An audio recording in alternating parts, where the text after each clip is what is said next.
My name is Kelly MacDonald.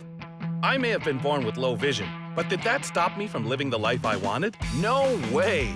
It barely slowed me down. Today, I'm a broadcaster, actor, sports fan, and all-around great guy. I'm also the host of my very own show, this show. I've made a bucket list of things I want to experience, people I want to meet, and places I want to see. So join me on my travels and take a look at things from my point of view. This is Blindsided with Kelly MacDonald.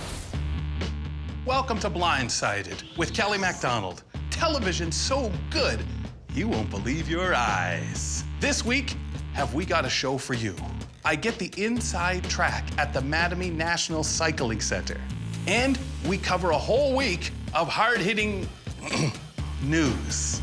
But first, I'm feeling a bit parched.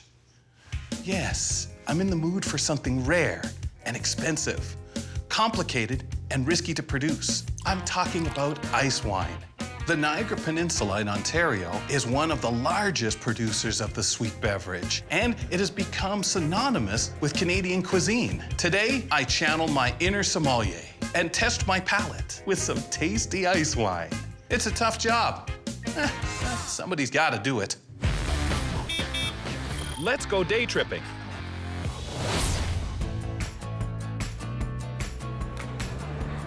It's cold. There's snow and ice. The town is buzzing with people and traffic. In Niagara-on-the-Lake, they're celebrating. What else? Ice wine. It's the Icewine Festival, an opportunity for people to wander around in the frigid cold, trying some of the finest in ice wines throughout the world. And of course, food. A couple of my favorite things. With me is... My name's Tim Coons from Peller Estates Winery. And he's got all the answers I'm looking for. First of all, let's start, Tim, with why is there an ice wine festival? Well, in Niagara, we're specifically known for ice wine. We are one of the only wine regions in the world that can create ice wine consistently every year. So what do we do at an ice wine festival like this? Well, that's the good part. You get to eat as much as you like and enjoy some different wines from over 25 different wineries. Excellent, Tim. So when can we get started? How about right now? Sounds good to me. I'm not much of a drinker, but isn't wine tasting different than drinking? I'll find out at this first sampling booth. Kelly, I want to introduce you to Ashley from Conzelman Winery. Hi there, how are you? Good. So today we're pouring our 2010 Adele ice wine. This one has lots of peach and apricot tones to it, lots of honey. It's very nice. So I'm gonna pour some for you. Kelly, I don't know if you've had Adele ice wine before. No. But it's one of the most common ice wine grapes, and the reason is it has the thickest skin. So it can handle the freezing and the thawing that happens in the wintertime, and it makes one of the most delicious ice wines. Cheers. Thank you. Cheers. Oh, does it ever. But you're right, a little sweet. Nothing wrong with that. If I'm going to be drinking ice wine all day, I better get some food in my stomach so I stay classy. And here to feed me right is Chef Mo. Hey, Mo, so what are we gonna eat? So what we have is a lovely Chardonnay bacon-infused cream sauce, pillowy soft gnocchi, garnished with double-smoked bacon, some Niagara Gold cheese, and some scallions on top. Gnocchi. Gosh, that sounds great. But can we indulge in that a little ways away from that generator noise? You want to get away from here? You bet. All right. No let's go. offense, Mo. Not a problem. Tim sets us up to eat at a nearby table. And of course, there's more wine. Twist my arm. I brought you my favorite ice wine. It's our Peller Estates Cabernet Franc ice wine. So tell me It's something. incredible. What does it look like? Well, this one specifically is one of the only red ice wines made. And because ice wine has a bit more sugar to it, it adds a bit more thickness to the glass. So you can see legs, is what we call them in the wine world. The legs are the sugars that are falling down and cling to the side of the glass. Fantastic. So they're a bit thicker than usual. If you want to pick up the glass there, give it a smell. Now, when you're doing an official tasting with wine and food, in the wine world, we always say it's wine, food, and wine. So you try wine, you put a little bit of wine in your mouth. Go ahead and do it. Then you try the food. And then you try the wine again, Kelly. Okay, right away. Okay. Yep. What do you think? I love it. Now that I have a belly full of food and wine, Tim takes me back to Peller Estates to find out how this liquid gold is made. So I've been deposited with... My name's Ryan Wenham. I'm a key holder here at Peller Estates. We're actually in the heart of our vineyards in the back of the property.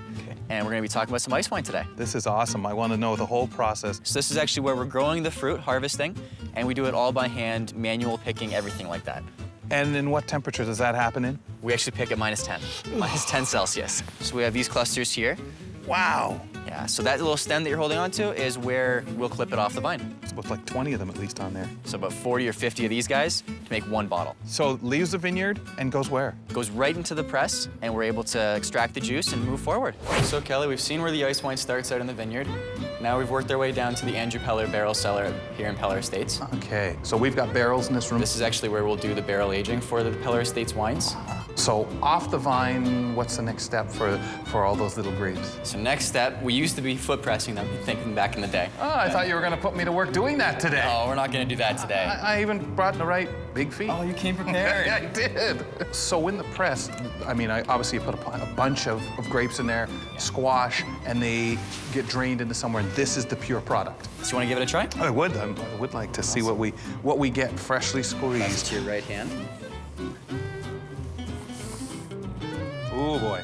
Yeah, that's definitely like a syrupy texture. That went down real easy. So like we had talked about in the vineyard with the grapes freezing, that shriveling up and desiccating is exactly what's happening. So And it's that- gonna reflect in the juice. Wow, that's tasty. Is there more? We have one more, so I'll pass it to your right hand again. Thank you, sir. So this one, more the red color. Not sweet, but not as much distinctness as the last one. These are fantastic. Ryan, obviously, this is not finished product. Can we check some of that out? For sure. Yeah. We have a very, very cool place for you to try some of those. Lead on. Ryan, you've got me in a very unique place. Where are we? So we're actually in the 10 Below Ice Lounge here in the barrel cellar at Peller Estates. Can you tell me what it looks like? So we have about 30,000 pounds of ice all around the room. Sort of like being inside of an igloo with an ice bench. We have the ice bar. Everything in here is actual hand-carved ice, except for the floor and the ceiling. Wow. And we're about to have some fun? Oh, for sure. So I'm going to pass you the glass. My third glass of the day. So now you want to swirl it with your hand. So actually move your whole hand going with it. Wow. Yeah. Faster, so, Yeah. okay. It's going to get the aromatics coming out of the glass and add the oxygen to open it up. Okay. So you can go ahead and give it a smell. It does smell sweet, but I smell a little bitter in there. Go ahead, give it a sip. Oh, yeah. And it's a sweet biting. If I didn't know any better, it's almost like drinking a bit of like a rhubarb pie if it was liquefied. Yeah. So we're going to try a second one. Uh-huh. This is our Riesling ice wine. Awesome. Oh, I don't notice as much of a smell. We'll see if we get a bit more taste then. That, to me, a lot more traditional wine taste. Yeah, there's a lot more of those flavors to it. We're gonna try one more. Okay. So this is actually a Cabernet Franc, so it's a red ice wine. Ah, So now the twirling, more distinct smell. Not as much, though, as our first one. this one being the red, you're gonna wanna think about berries. Definitely very sweet berries, more like a raspberry almost. Yeah, that's Yeah. perfect. So Kelly, this caps off the ice wine experience here at Peller, but I know Chef has some special treats waiting for you upstairs. That's wonderful. Thanks, Ryan. Awesome, no problem. Ice wine is traditionally served with dessert, so I joined Tim back outside for a sugary treat prepared by executive chef Jason Parsons. Kelly, how you doing? Nice to meet you. Nice to meet you.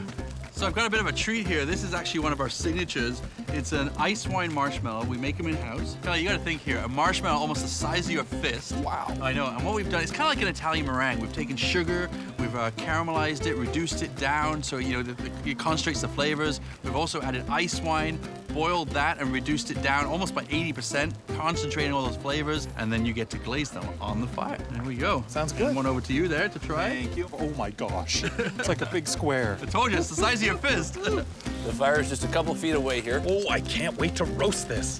Right there. Giant marshmallow stick goes over the fire. Tell me how long. I think you're good now. You ready to give that a try? Hey, all right, I'll pull it out. See that? Can't wait to taste it. Oh, that's good. How good is that? It's lip-licking good. This is wonderful. Thanks for coming. And Chef, thanks for the creation. Tim, thanks for the guided tour. Anytime. And now for Joking Aside with the out-of-sight players. Attention shoppers, today only, 60% off all men's business casual. I have to find something for Pete to wear to my parents' anniversary. That man's so bad at dressing himself, he sends his blind wife to do it for him. Well, what about this one? It's sort of a blue plaid. Pete does kind of have that lumberjack vibe. Ooh, acid wash overalls. I'll be right back. Well, let's see what else there is. Oh, this feels itchy. Oh, leather. What is this fabric? Jane, come here and look at the worst fabric ever. Sarah, you're feeling a man's shirt. Yeah, this is a men's clothing store. No, I mean, it's on a man. Oh. My mother gave me this shirt. It looks great on you, huh? Let's go. Coming up on the show, I'm talking in circles at the Mattamy National Cycling Centre. Ice, wine, and bicycles? I'm dizzy already. Stick around. Welcome back to Blindsided with Kelly McDonald. It's time for the Inside Scoop, our weekly journey through the news. This is your Inside Scoop. Two Sheridan College students from Ontario are taking their design for an audible hockey puck to a global engineering contest. The students, both sighted, have created a puck for visually impaired players, which is larger and slower than a normal puck, and which makes a constant sound loud enough to be heard in a cavernous arena. If successful, the new puck will be the second loudest thing at a hockey game, after Don Cherry. He was wearing a visor. I thought he was Russian. The graduating class at the Seoul National School for the Blind in South Korea received a very special gift to help them remember their school days. The 8 students each received a 3D printed yearbook featuring miniature busts of themselves and their classmates. Created by South Korean printing company 3D Tech, the yearbook will allow the students to remember their classmates. Until, of course, it's stuffed into a box and left in a basement for 30 years. And finally, a monkey in Brazil terrorized patrons at a bar after drinking leftover rum and picking up a knife almost the size of itself. The angry little drunk apparently chased all the men from the bar before climbing up onto the roof and stabbing at shingles. He was eventually captured by firefighters, but not before making several embarrassing phone calls to his ex. And that's your Inside Scoop. For a blind person, hopping on a bicycle could be scary. Hopping on a bike without brakes, shifters, that's designed to reach speeds of 85 kilometers an hour, well, that's just downright crazy. That aside, track cycling has always been on my bucket list. The speed, the grace, and the teamwork make it a fascinating sport, and I'm going to give it a try. Now, who has my helmet? Let's check something off my bucket list. I'm inside the home of cycling at the Mattamy National Cycling Centre in Milton, Ontario.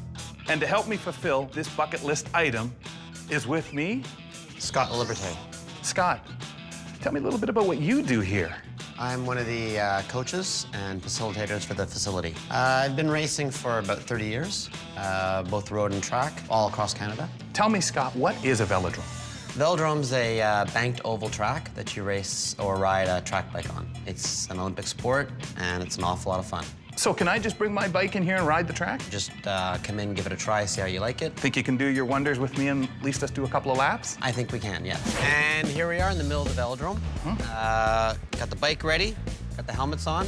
250-meter track, 46 degrees in the bankings. Wow. And yeah, nice and steep. We're on a flat surface though right now. Yeah. This is part of the track? This is the safety zone. Oh, okay. So that's good for me. Yeah, very good. This is where you start and stop, slowly roll up to speed, slowly come down off the track. Right, okay. The whole track though, and even on the straightaway, is sloped. Yes, 17 degrees. Okay, and the track itself is wooden, of some kind of wood. Siberian spruce. Okay. If you can survive through the Siberian winters, I'm sure you can survive the track here. Yeah. Tell me a bit about the bike, Scott. It's really light to pick up. So it's aluminum frame. Obviously, it's a tandem, so built for two. The main thing you'll notice about track bikes is there's no brakes. Oh. So we're the brakes. Okay. How do you do that, though? You slowly just put less and less pressure on the pedals, and you let gravity and friction and air resistance slow you down. Okay. So, Kelly, let me just move the bike aside, and I'll show you what the track feels like. Oh, okay, great. In order to get up to speed and move up to the velodrome track, we need to accelerate to at least 30 kilometers per hour. So this is just the straightaway. So I just turn around here. Yeah, so let's walk up. Okay, so, oh, there it is. Yeah. So that's, wow, so these are like lanes? The lanes, yes. This is the straightaway. Wow. This is 17 degrees. So when riding, one's tilted on the angle, my right foot higher than my left right now. Wow, this is quite a tilt. Yeah. Holy cow. And it goes up significantly steeper in the bankings. Now that I have an idea of the angle and pitch, it's time to get on the bike with Scott and give this velodrome sport a try. All right, I'm ready to hop on. So do I get on at the front? No, I'll ride the front for today. I'm ready when you are. All right. So you ready to go? I'm set. Okay, so roll forward. Okay. Pull, push on the pedals, push on the pedals.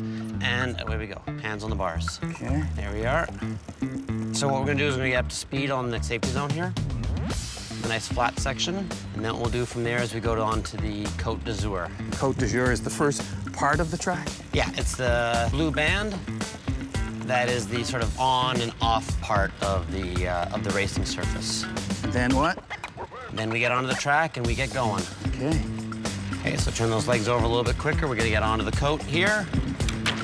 All right. I hear the wood. We're on the Côte d'Azur now. Go with the flow. Legs over a little bit quicker every couple minutes. Nice smooth pedal strokes. Whew. You get a bit of a workout doing it. And let's go up to speed. So we're on the track. Push. Push a little bit more. Keep pushing, keep pushing, keep pushing. We're on the track. All right. Feet going around. Gotta push to get up that incline, right? Push. Push. One more time into the corners. Push. Good, and we're gonna come back on to the Côte. That's great. I'm sweating. Of course I'm sweating. What a feeling. A lot of fun, eh? Oh, you don't really feel the angle too much. Nope. And I feel us slowing down, so I'm just following you. Yeah, so we're gonna slow down a little bit now. I hear the rail beside us. Yeah, we're about 2.5 feet from the rail. Slow it down, slow it down. So just let the legs slow down naturally. No brakes. Right. So take your left hand off the bars. Reach. And reach out. Got and it. Come to a stop. Wow. Perfect job, like a pro. Thank you, sir. So what do you think, Kelly? How was that? Scott, a little out of breath. Good workout. What do you think? We did about 50 Ks, right, going around there? Maybe 5. Oh. What do you think, though? You can still scratch it off your bucket list? Indeed, sir. Count it as scratched. Now, if you don't mind, Scott, drive me home. All right, let's get going. All right. Coming up on the show, we hit the streets for another edition of Ask a Blind Guy. And we spotlight our newest boundary pusher in the Selfie Challenge. Welcome back to Blindsided with Kelly McDonald. Time to climb onto my soapbox. I've been a passenger in cars long enough to make this observation. Accidents aren't a product of bad driving or speed. They're caused by people who aren't thinking, or worse, not looking out for the other person. It's like a game of Frogger on the highway. Cars jumping lanes unexpectedly with no signal. I know what you're thinking. What the heck does this guy know about driving, right? Well, I experienced the same stuff as a pedestrian. People cut in front of me, come between me and my cane without looking. They stop at the top of escalators and stairs, getting their bearings, or looking at their phones. I get lots of unexpected hugs this way. It seems people are too involved in something other than what they're doing in the moment. Here's the thing. If I run into them and then ask, hey, what were you looking at? Or where were you running off to? The answer's usually, oh, nothing, or nowhere. Please, keep your eyes on the road. And look out for the guy with the cane. That's just the way I see it. Now, if you'll excuse me, I'm in a bit of a hurry. I've got nowhere to be. In this episode of It's a Service Dog's Life, service dog Olivia visits a dog grooming facility with her master. Olivia, sit. Looks like we're a little early for the groomers. Is that your little doggy friend Bailey, I hear? You two can catch up while we wait. Hey, Bailey. Hey, Olivia. Time for a bath, eh? Ugh, don't remind me. I just got my smell the way I wanted it. It's very pungent. Thank you. I haven't seen you guys around for a while. Yeah, we moved to a new apartment. It's taking some getting used to. Oh, yeah? Yeah, it's just too easy, you know? It's a first floor walk-up. There's a grocery store, gym, library right down the street. There's no challenge. It's like I went through 3 years of training for this. Oh, looks like they're open. Let's go, Olivia. Well, see you later, Bailey. Enjoy your bath. You need it. Now my friend Amanda gets to ask a blind guy. Hey, Kelly. Mm-hmm. Are you afraid of the dark? No. I'm afraid of the sounds in the dark. You know, when you hear that creaky floor and you think, am I not alone here? Is someone else around? Especially, you know, you just think, wow, is that my feet echoing or someone else? So I think for me, I gotta say, no, I do so much by touch anyway that I'm used to feeling around. It doesn't make it creepier. It's all those little sounds, the things that go boom in the night. It's time for the selfie challenge. Finally today, another inspiring viewer has shared their achievement with us on the selfie challenge.